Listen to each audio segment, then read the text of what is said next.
Hey friends, this is Carl, and once again you are watching a video from my CJ Talks channel. So I greatly appreciate you coming back and seeing this video, and of course I want to thank my Lord for giving me the wisdom and the knowledge to share this information with you.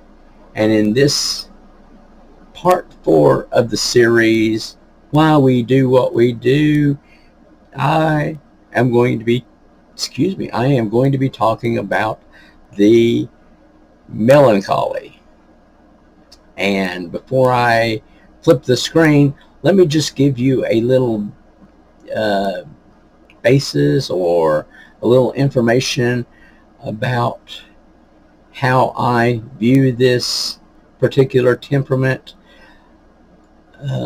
As I said in my previous video, I am a strong sanguine with that personality type, but I am also a strong melancholy.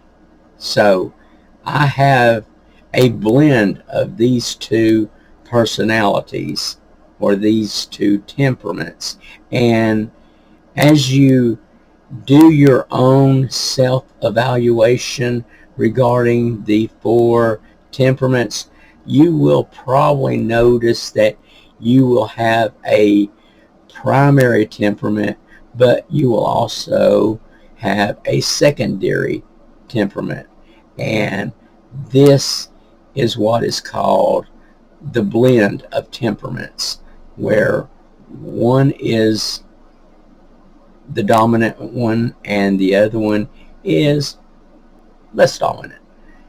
And I have yet to meet any individuals who are exclusively one temperament type. Usually, as I'm in conversation or I learn more about individuals, I find that there is a certain blend where they possess traits and characteristics of more than one temperament. And in my case, I would say that I am probably about 65% sanguine and 35% melancholy. Maybe the melancholy might be a little higher because I do tend to get emotional. I do have traits that reflect an analytical aspect of life, and so I have to incorporate this temperament in my personality as well. So let's flip you over or flip you off. I don't know. We'll do that thing that I never can get right. So let's see. Are we there? Yeah, I guess we're there. Okay, looking at this one. The melancholy is, of course, an introvert. It's one of 2 introverts. Hippocrates, when he developed his 4 humor theory, he suggested that the fluid that created this personality was because of black bile buildup within an individual's personality. And when Galenus converted this over to temperament types, he called it melancholy. And melancholy has a broad definition to it. But before we go into that part, let's look at the Myers-Briggs type indicator. These are the 4 that I tied in with the melancholy. And as you look at the 16 different personality types that the MBTI is suggesting, you will notice that it's probably close to the melancholy. There may be one or two that are off, but I've read over each one of them, and I did a best guess scenario, I guess. There's a lot of guesses in that. So, so now let's look at the strengths and the weaknesses of the melancholy. The actual strengths in regards to their emotional response to how they deal with others and how they deal with themselves is they tend to be very deep in thought. They are very they are very they use their mental capacity to work things through. They're very analytical. They're very purposeful. I am definitely not genius prone. Artistical and musical, I don't have properties in myself that actually would promote that, but I do like the visualness, and I do like a variety of different music, as you have probably noticed in my playlist. We, as melancholies, tend to be very sensitive. We tend to be on a more emotional level than maybe the other temperaments are. At home, they set very high standards. If it's to be said, melancholies tend to be perfectionists, where they have to have all their I's dotted and their T's crossed, and they will work toward that end to make sure that whatever they do, it is done to the best of their abilities, which implies that they want everything done right. They are self-sacrificing.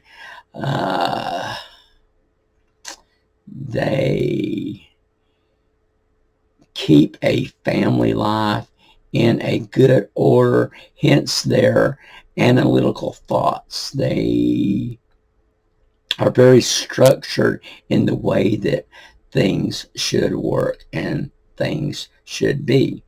At work, they are schedule oriented. They actually understand and appreciate time constraints, and they work toward that end. At work, they are considered perfectionists. They are very detail oriented. They tend to be neat and tidy, as they are organized in their behavior. They see the problems. I mean, and this applies to me. We are, I'm trying to think of the good word, and I don't see it in this.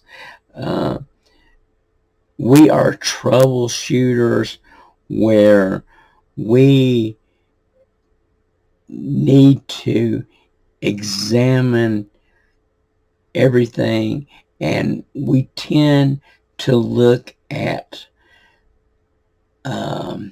doing corrective actions, and we will oftentimes look at worst case scenarios, because we understand that things are not always going to go the right way.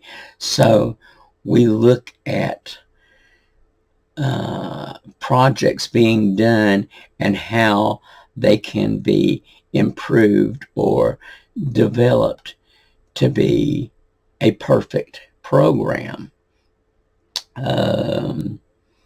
at work and also at home in my home life, I am very fond of dealing with charts, figures, numbers. I'm all about the numbers. I'm very statistical oriented. I look for trends. I look for uh, anomalies in data. I am very, or when I was a manager, I was very, very good at identifying problems based off of data that was presented to me. As a friend, melancholies tend to put up barriers, so it makes them difficult to develop friends. They are very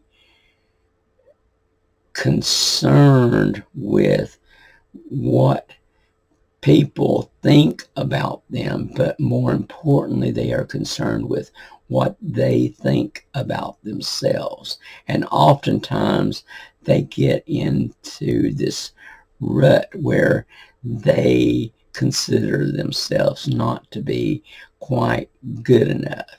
And this stems from the fact that they are drawn to the trait of needing to be perfect in the things that they do.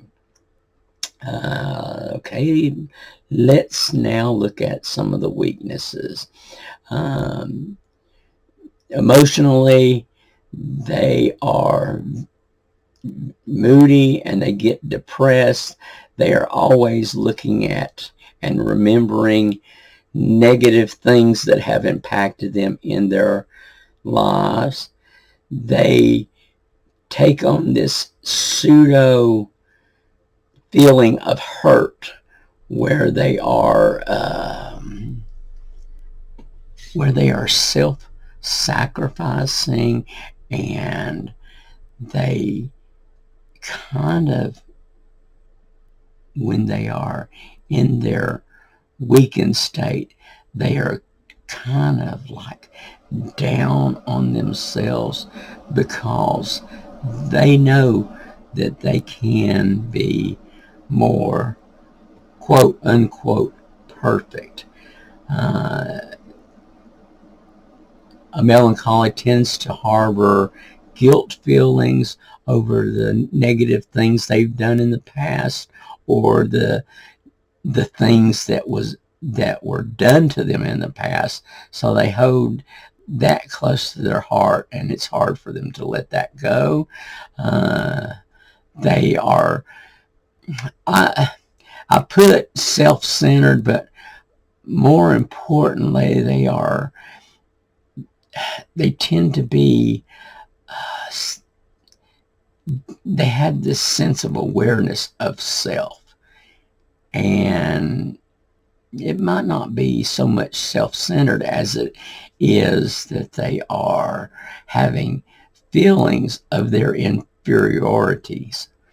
In the home life, they are all about doing charts and putting goals together. They will do a list for family members to get things done.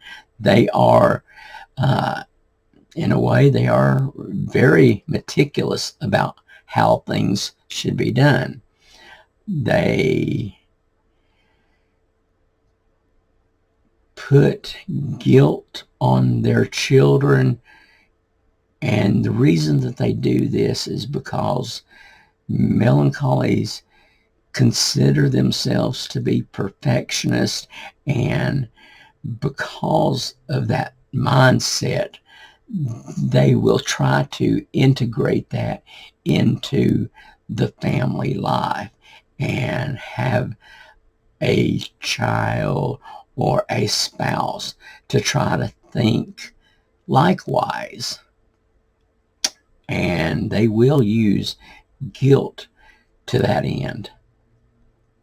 At work, they are not people oriented. They are, of course, they are introverted, so they're not the talkers of the group.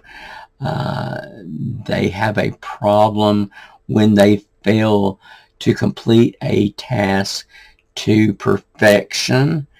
They will get really upset about that if one of the other types points out the fact that they didn't do their job diligently. So they will actually become depressed over someone's comments about their imperfections.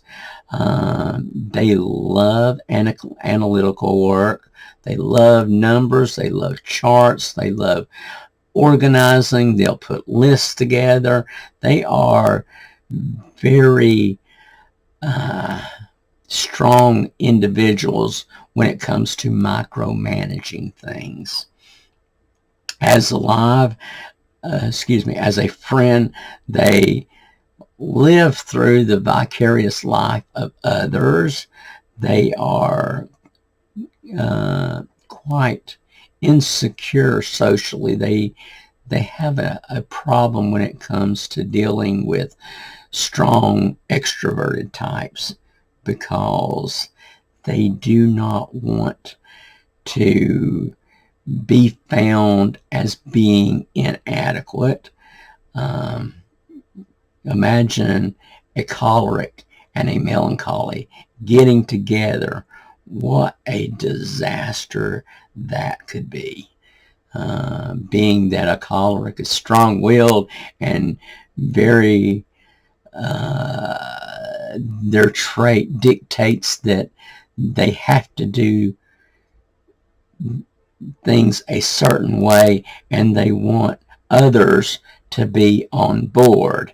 And regarding the melancholy is going to give them what for. They are, as a friend, they are considered to be critical of others, and that just ties into the fact that they are critical of themselves as well. So it starts at home first, and then it just bleeds out to social interaction with others, where they feel that someone else is not living up to that perfection level. They hold back their affections. They are very closed when it comes to revealing themselves emotionally to others. They are very suspicious of other individuals, where their trust level has to be, in order for them to trust others, they have to have this confidence in knowing that that someone else has actually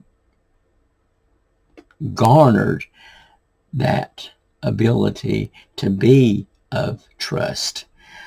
They tend to be very skeptical of compliments as well as other things.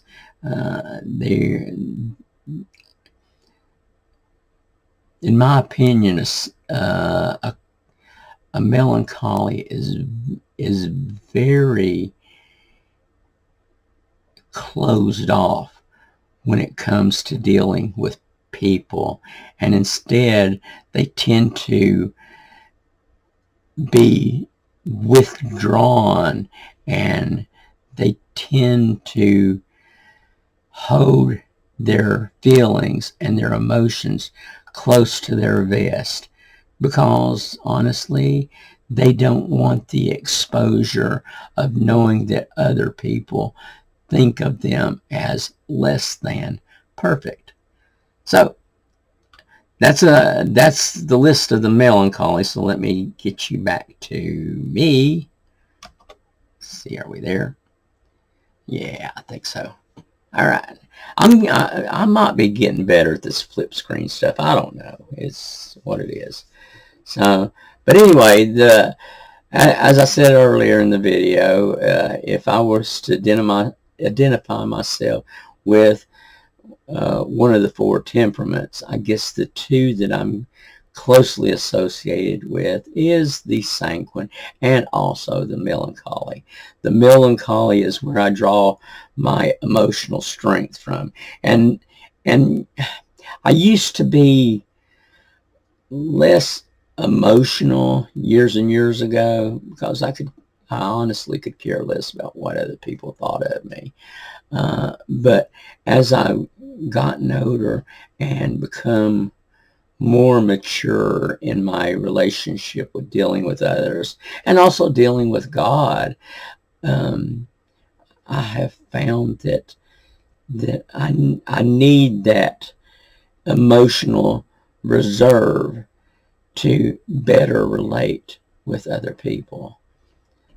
So this will conclude, what is this, the fourth video? Yeah, I guess it's the fourth video. This will conclude the fourth video, and then we're going to go into the next video, which is the last temperament, which is the phlegmatic. And I'm going to try to finish all these up today, but I do notice that I'm getting just a little bit tired right now, so I apologize for that. But I told the Lord, I said, when I start this, I want to do the whole thing because, you know, I'm kind of like focus minded right now. So I greatly appreciate you watching this. So look forward to seeing the next temperament on the phlegmatic. And I hope you've enjoyed this series thus far. I'm still trying to think in my mind of how I can get the templates on a website or a social media platform that you can actually copy and paste so you can do your own personal psychological analysis on yourself and see if it plays out with how you deal with other people. So greatly appreciate you watching this far. May God bless you. You be safe. And we'll talk in a few more minutes.